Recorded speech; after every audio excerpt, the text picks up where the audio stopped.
Hey tubies, welcome back to the Morganfire channel. You know what it is? It's the Morganfire. Morgan's Fire. Now, Morganfire, cool. Like that. But please put the because the kind of differentiates me from um, the other Morganfires. And there's not any other. But Morgan, the goddess, and the fire. Now, but I'm not named after that. Morgan, my mom's maiden name, and my supposed to be maiden name, because that come from my magical side of the family. So, I kind of took that and borrowed their last name, and put fire at the end because that's my element. Yeah, anyway, I'm just telling you how I created my magical name. Now, some people do different systems of creating magical names. As far as combine, they have a whole ritual or a way to get their magical name. The way I got my name with the goddess and me and the goddess was, I didn't have to do any ritual. It was that this secret name between me and the goddess, my true name, was there were certain letters that were popping up to me, pop, pop, pop, pop, numbers and letters popping up to me, pop, pop, pop, pop, pop, pop, and I just took a pencil, wrote down some of these letters and numbers and things, and in the order, or trying to put them in the order that I saw. And I guess I put together the numbers and the letters, and then the letters correspond to the numbers, and the numbers had correspond to the letters, and it was very interesting how all the numbers were corresponding to the letters in my true name. That was in the vision. So, dream, vision, whatever you want to call it. I got it in the stop form of a dream, and it was all the numbers and things. And when I woke up, I was like, I'm gonna write all this down, and wrote the numbers and wrote the letters, but all in one. And then as I put it all together, I was looking at the ways and the reason why I was doing it. But anyway, this is not a video about how to create your magical name. This is just how I did all of my name thing between me and the goddess. But that's one thing. We have two names. We don't have one. We have three names actually. We have the one that your parents give you. You got the one that the goddess give you, or that you use with your pagan community and the Wiccan community, and those who know you by that name, then they know that you practice. And they practice too. And then you have your God name, or your spirit name, as I call it. It's the one. It's what your spirit is called. It's what the name of your spirit. That was named way before your first mother and your first father and your first incarnation. Then the next one I'm going to talk about is these bottle spells. Bottle spells. Aren't this so interesting? Like, I feel that it's interesting. Like, I don't know about all the rest of y'all, but if y'all feel that it's interesting, give me a thumbs up on the thing. On the video description bar. Give me a thumbs up if you feel that bottle spells and using bottles are interesting, because I feel that they're interesting. And if you haven't used one yet, then go use one and make something. I told you, go back and watch my other video. I'll put that in the description bar. Make something. Put some herbs, put some things in it, and bless it, charge it, consecrate it, whatever. And use it and see how great they work and how good of an idea it is. So don't try to bash nobody's idea if you've never done it yourself. Oh, and then I just wanted to put a little shout out to Witch Miner. Witch Miner is growing up very fast. And not to discourage him from doing a series, but I wanted to do a series. I was going to start a series, but I was like, how much of this can I generalize? And how much of this do I truly know, and have I personalized then generalized? How much of this have I actually truly experienced? See, I like to practice what I teach, or practice what I preach, or practice what I vlog about. So I don't I'm not to discourage you, but I don't think that you're ready to do any kind of series to teach people about, the read and things, because you might not truly understand, and it harm none. So, and it harm none. So do as you will. Do as you wilt. You might not understand, so you have to watch a few videos about it. This bottle spell incorporates mugwort. So I just want to get off of that. Witch Miner, if some of my older viewers, my high priest, you watch it, some of the other ones, the priestess, if you watch him, can you give him some advice? You gave me some advice, and I want to pass on the same advice, but I don't feel like it's my place to do that. So I'm kind of just putting it out there, not to discourage you from making your series. I just feel like you might need some advice on how to go about your series, and then 2 or 3 years later you'll go back and look at your series and look at yourself. I did the same thing with my videos.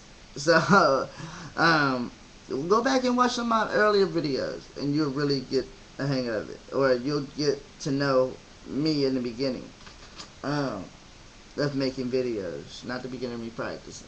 Get that straight, because some people, this is the beginning of them practicing and they make videos. Now, John has been practicing for 6 years now, and have been a practicing witch for about 6 years, and has been a practicing Wiccan for 3 years. 3 years. Oh wait, 7 years. 7 years. 7 years as a witch. 7 whole years as a witch. Because this is 2011. I keep doing this. I don't know why. But today I just had somebody thumbs me up, and I was just doing it too. So whenever you thumbs up, it just kind of, you're doing something out of a normal. So I'm a witch, so. I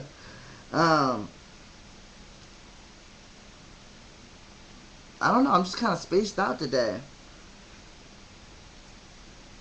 I really don't know. I'm just kind of spaced out. Maybe because all these herbs got my mind. Because I got sage and mugwort and cedar and things here.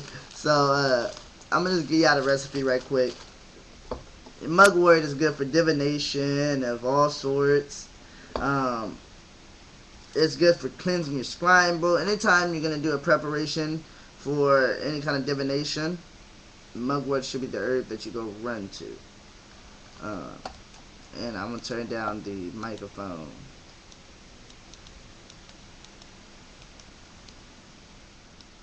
Alright. So, y'all know y'all my family. I'm not just trying to sit up here and teach. Do it look like I'm teaching? I hope not. Because, I'll start making videos and y'all start saying I'm teaching. I'm glad that y'all get a lesson from it, but I'm not teaching. Well, sort of. I'm teaching you my perspective. I'm teaching you to look outside of the box. See, just teaching you to look outside of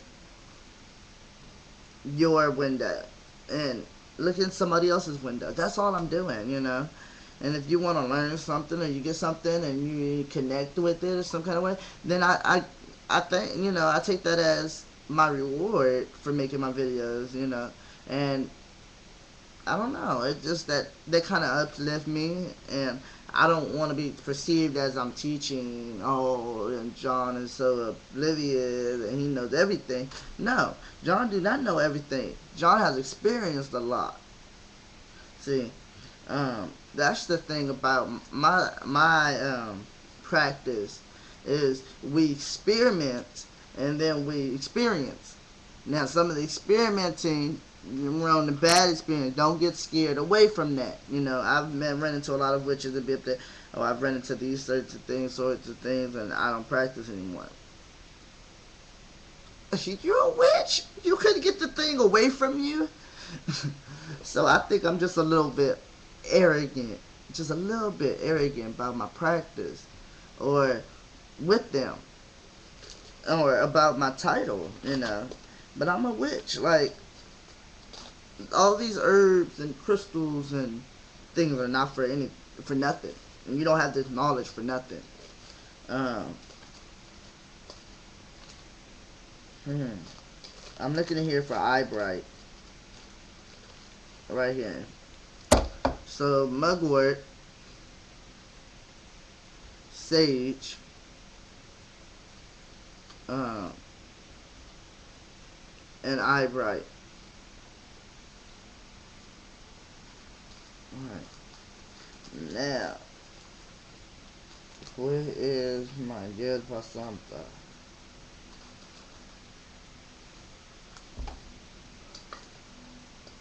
Now the thing that I'm gonna add for personal thing is yerba santa right here. Yerba means herb.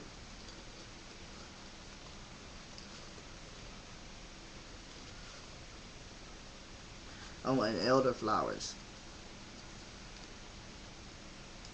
Am I gonna add the elderflowers? No. I'm gonna add the elderflowers. Not today. But I'll add the yerba santa and cedar.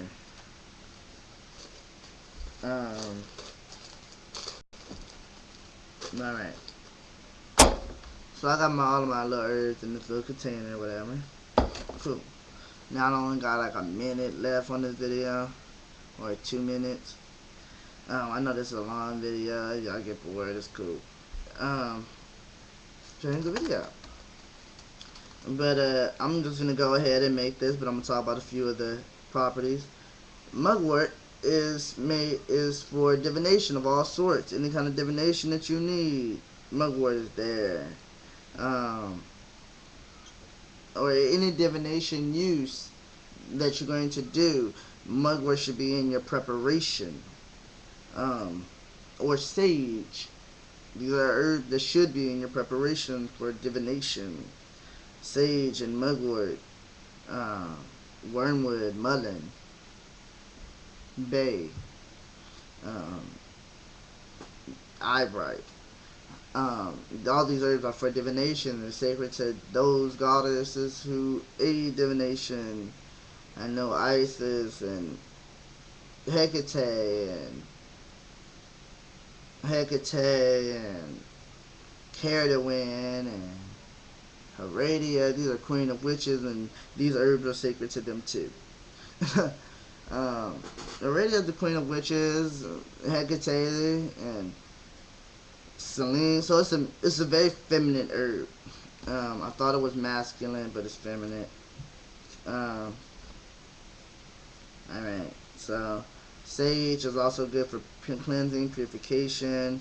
It's also good for the divination thing. This is going to be a clarification bottle, a clairvoyance bottle. Eyebrite is for the eyes. People put these things, wrap it, like they powder this and make like a tea bag, and they place it over their eye to help with the inflammation of their eyes and things. This is actually a good herb for the eyes. And that's why it's called eyebrite, such an ironic name.